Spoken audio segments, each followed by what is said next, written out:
G'day guys, welcome back to the channel. What we're going to talk about today is a really powerful shoulder stretch. It's quite useful for anyone who has shoulder pain, but also anyone who's interested in just making their shoulder move better. So we're going to go straight into the stretch, and then after the stretch we're going to talk about why it's really important and how it can really help you sort of undo a lot of the dysfunction that creates shoulder pain. So to start with, we basically need a ball, so a trusty lacrosse ball, a tennis ball, anything that you feel is comfortable.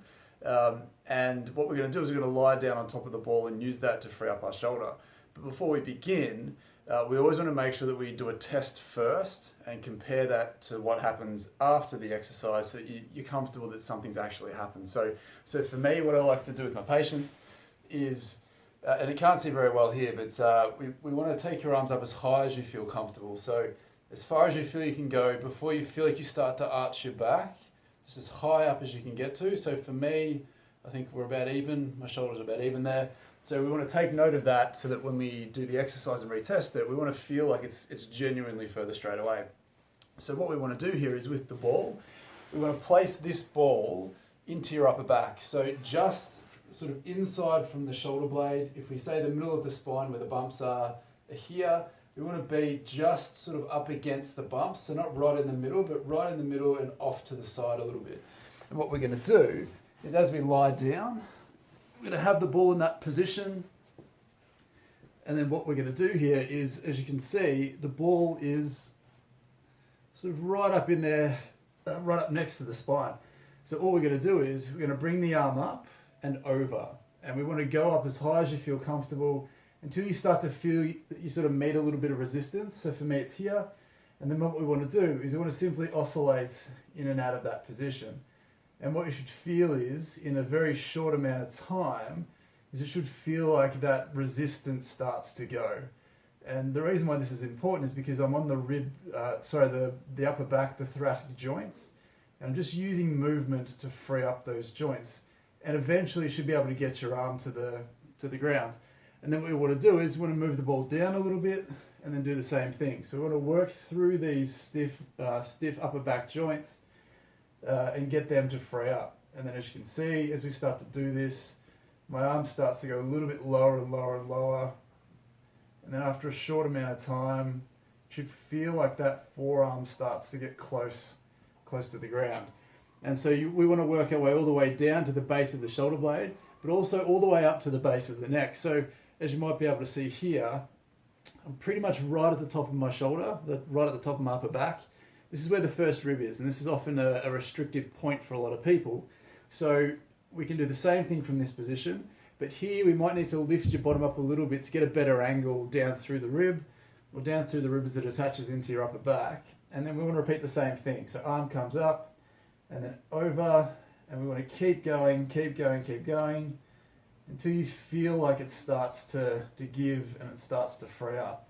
Now you might find this will take a little bit longer than it is for me to free up, but the idea is that you want to start at the point where you feel you're restricted and then just consistently try and work your way down until you feel like you've sort of cleared that range a little bit. So the first part of this exercise is basically making sure that if this is your spine down the middle at the back, you're just off to the side, and then you're using using your shoulders, using your arm to sort of shear that tissue free, and then we want to work up and down that position. Now we know that the upper back has all the ribs. They start from the back, wrap around to the front.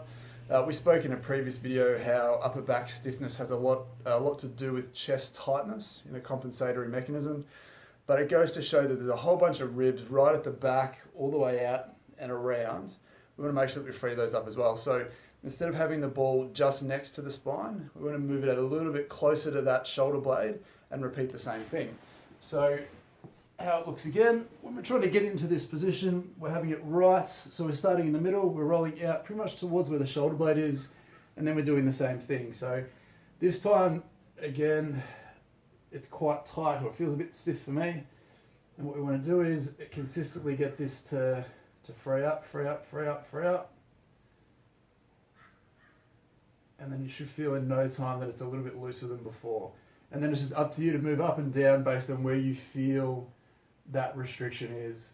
And once you've cleared this all the way down to the base of your rib cage, you can try coming out to the side and just trying different angles with your arm to see if there's any residual stiffness there that that doesn't need to be there.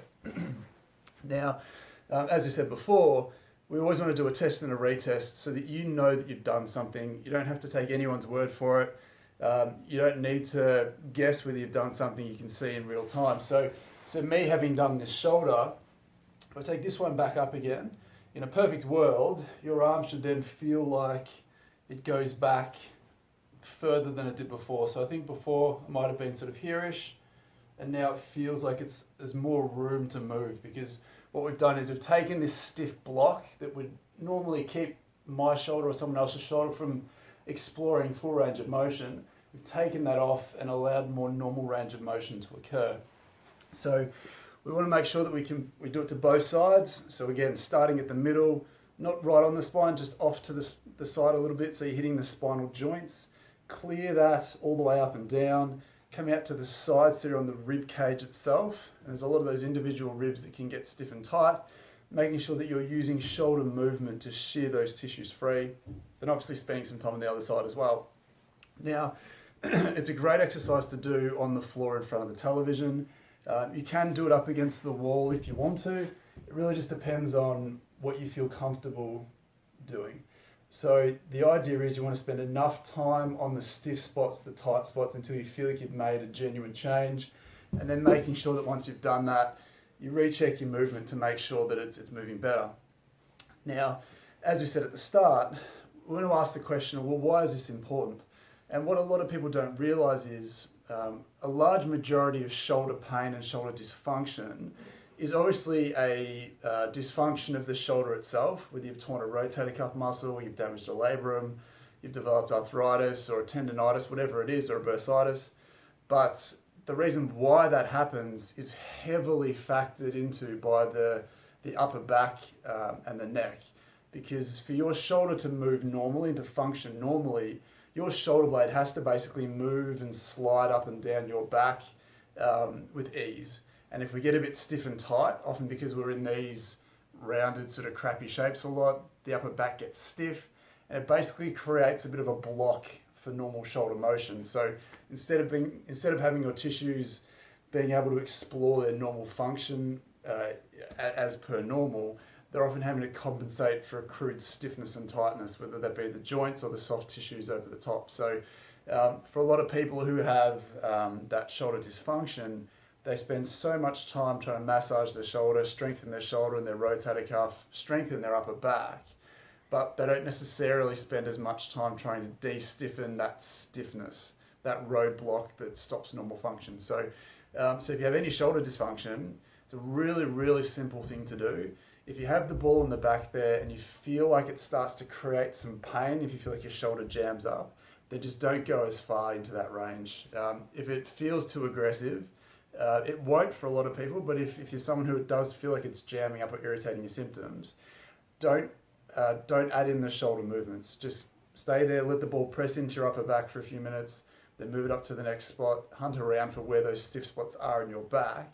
And then as that tissue gives, you should be able to feed a lot more slack into the shoulder, and then eventually it will feel fine to do that. So it's always really, really important to be aware that any shoulder dysfunction is heavily influenced by the state of your upper back. Most commonly stiffness and tightness. This is a fantastic way to do that. So the one spot to pay extra attention to is right up at the base of your neck. Again, many don't realize that your rib cage is all the way up, pretty much above, the first rib almost sits above the level of your collarbone at the back. It obviously curls under at the front, but it actually sits quite high there.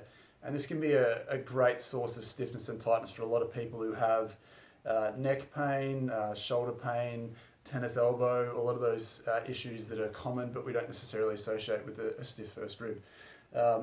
Again, with the previous video, with the chest exercises that we spoke about in terms of stretching your chest, being able to take some of that tightness away from the front. Again, it's a consequence of the back first, but de-stiffening the back, freeing up the front can really open up and give you access to a whole bunch of shoulder flexibility and mobility that you didn't realize that you could have.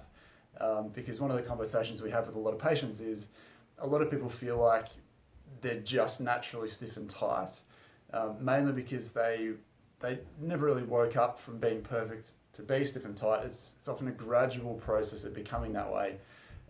And as we talk about in all these videos, everything happens for a reason. So if you are stiff and tight at the back here and you can find it and clear it with the ball, we then have to make sure that you're addressing the key components of why that's stiff. And as you may know if you're following along, the single biggest reason why necks and upper backs get stiff is because we just put them in crappy shapes. So again, if you're sitting down a lot and you're in this position a fair bit, gravity acting on your arm, the weight of your arm is just constantly pulling and creating this tension in your upper back and neck.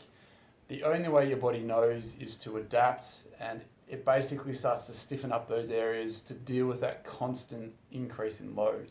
So if we're not then getting out of these positions into a better, more supported position, we can't expect that stiffness to go away long term. And if it's heavily linked to your shoulder pain, we can then sort of find it hard for that shoulder pain to go away and stay away forever, which is really the goal. And we know that if you can clear all this stiffness, work on making sure that your default postures are better, then that just doesn't have to be there. It's unless you've done some irreversible damage, which a lot of people haven't, even though it feels that way, there's always a whole bunch of normal function that you can reclaim that will help make that feel better. So that's just a quick little video on sort of how you can use the ball to improve one aspect of your range of motion. There's a lot of other things you can do, but I find it a really powerful exercise for a lot of people. It can clear a lot of neck, upper back, and shoulder dysfunction that you don't deserve to have. So give that a go. Please let me know how you felt it went in the comments. If you have any questions, please let me know. And if you enjoy the content, if you're getting something out of these videos, please subscribe to the channel. It really helps us out, but also it keeps you up to date with the new videos as they come out. So I appreciate you tuning in, and until next time, we'll see you later. Bye.